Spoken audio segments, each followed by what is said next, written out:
Rocky ইসলামের আর বলতেছি আজকে আমার হাজব্যান্ড মৃত। অনেকটা কল আসছিল ওনার কাছে, অনেক কলটা রিসিভ করে। রিসিভ করার পর যাত্রী উঠায়, এ যাত্রী ধানমন্ডি যাবে। পরে এনার লোকেশনে গেছে বলছিল, যাইতেছিল। যাওয়ার পরে ইতিমধ্যে পরে এনার মোটরবাইক থেকে এনার একটা বন্ধু এনার গাড়িতে যাবে। আমার হাজব্যান্ড বলছে তাদের লোকেশনটা আমাদের ম্যাচ করতে বলে। উনি বলে না, লোকেশন অ্যাড করা যাবে না। এখন আমার হাজব্যান্ড বলছে লোকেশন অ্যাড করা অ্যাড না যদি করেন এবং তো যাওয়া সম্ভব হবে না। আপনার বাচ্চাটাকে একটু সরাই না, হয়তো আপনাকে বোঝা যাচ্ছে না, দেখা যাচ্ছে না। হ্যাঁ, এরকম থাকে এইভাবে। হ্যাঁ, বলেন। লোকেশন না অ্যাড করলে আমি মোটামুটি যাইতে পারবো না। কেন যাবে না? আমার হাজব্যান্ডের সঙ্গে খারাপ ফিল করে। তারপরে আমার উনি বলে আমি কিন্তু কাজ করবো, চিল্লাবো, এমন করে বলতেছি। তখন আমার হাজব্যান্ড বলছে ঠিক আছে আপনি নামাই দেন, আপনাকে আমি দিচ্ছি, আপনি নামিয়ে দেন। বলে তো ওই নিজম রুমিনা বলছে ঠিক আছে আমার নামাই দেন। তখন হাজব্যান্ডের এখানে এনাকে নামে দেওয়া হয়। নামে দেওয়া হয়, ইনি দরজাটা ঠাস করে লাগাই দিয়ে নেমে যান এবং আমার হাজব্যান্ডকে তার ভাড়াও দেয় নাই।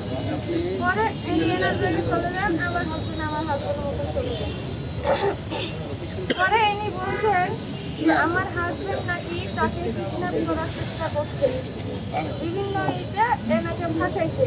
আবার বলছেন যে 180 লেভেলে গাড়ি নাকি চালাইছে। ঢাকা শহরে কি এমন করে গাড়ি চালানো যায়? আর আপনারা দেখবেন ও নাকি বলছে ঝাঁপ দিছে, আর ঝাঁপ দিলে ওনার তো হাত পা কেটে যাবে। ওখানে সিসি ক্যামেরা লাগানো আছে, আপনারা দেখলে চেক করলে দেখতে পারবেন।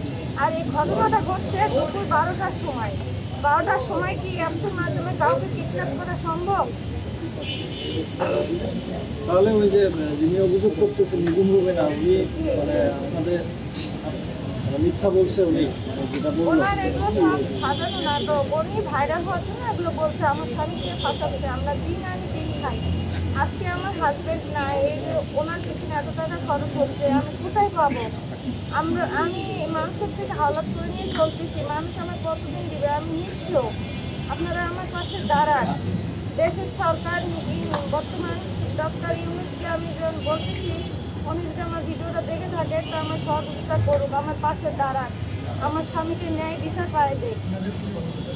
আমার স্বামী আসলে কখনো কোনো মেয়ের দিকে আপনারা আমার স্বামীর মোবাইল সার্চ করতে পারেন, দেখতে পারেন ওভারে কতদিন কতটা কল মারছে আর কতটা যাত্রী ওনাকে ওনার নামে অভিযোগ দিছে।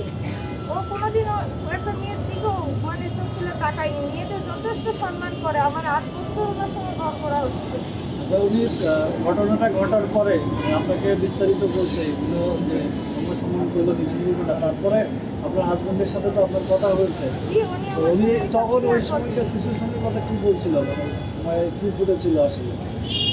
আসলে ঘটনাটা কি ঘটেছিল, নিজুম রুবিনা বলেছে যে আসলে সে গাড়ি বারবার বলেছে থামানোর জন্য, কিন্তু আপনার হাজবেন্ড গা থামিয়ে আসলে যেতেই ছিল, কিন্তু সে তো গাড়ি আসলে থামায় নাই। কিন্তু যখন না, উনি ভুল বলছে। আমার হাজবেন্ড যদি না থামাতো তাহলে উনি কিভাবে নামলো? আর উনি যে বলছে উনি ঝাঁপ দিয়েছে, ঝাঁপ দিলে তো উনি অসুস্থ, ওনার হাত পা ভেঙে যাবে।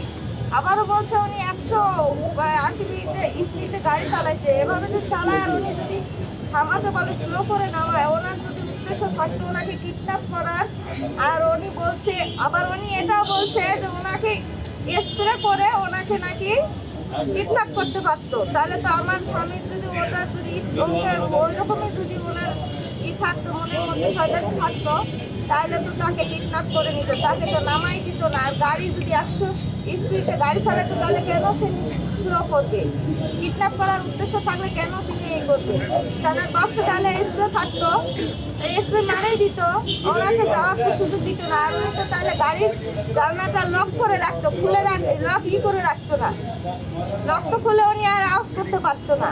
উনি যে সব বলছে নিজুম রুবিনা যে গাড়ি থেকে যাওয়ার কথা ছিল, যেদিক থেকে সে যেতে বলেছে সেদিক থেকে না যেয়ে উল্টা পথে গিয়েছে। ওপারে যে রাস্তা দেখাচ্ছিল আমার হাজবেন্ডকে, যেখানে লোকেশন যেটা দেখাচ্ছিল সে সেভাবে যাচ্ছিল।